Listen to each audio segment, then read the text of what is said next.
So we did a call today with Humana, and the tops of hierarchy entities are being held to a new sliding scale standard for quality. So compensation is now going to be tied to quality metrics outside of production, which means things like complaint ratios, things like HRA completion rates, things like putting providers in the columns and making sure that providers that are preferred providers for Humana are used at least a certain percentage of time.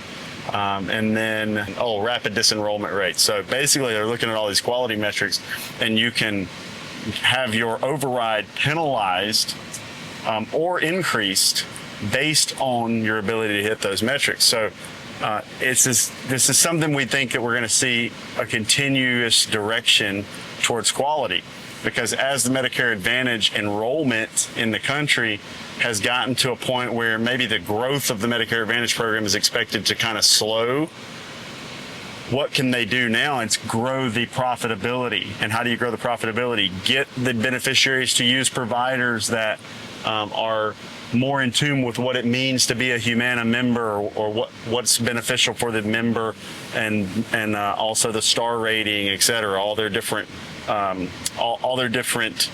metrics that they have to track to get the maximum reimbursement, et cetera, or have the maximum membership experience. And we don't think that Humana is going to be the last one to do this. We're already seeing some behavior in the Devoteds and other carriers' worlds that indicate that this will be an increased focus on quality, not just quantity. And so a lot of people will probably run around like a chicken with their head cut off based on this concept.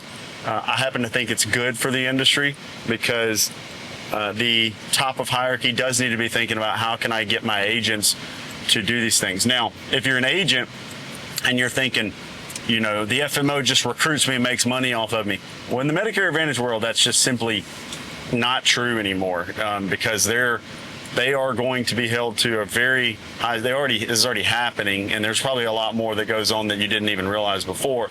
And now there's all these metrics that they're being graded on, and they will have their bottom line hit.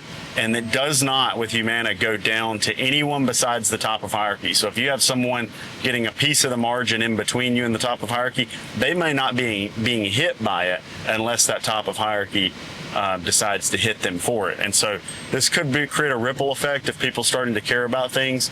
We've already started activating our partners to figure out, how can we get our HRA completion rate up? How can we reduce CTMs? We've already been working on that, but how can we reduce them even more? How can we really increase the quality of the business and be a good partner to the carriers? Because at the end of the day, without the carriers, we don't have a product to sell. And so I'm not really worried about this, but it is something that I think agents should be understand, because they're going to be held to a different standard, and it's not just your FMO, it's going to be all FMOs.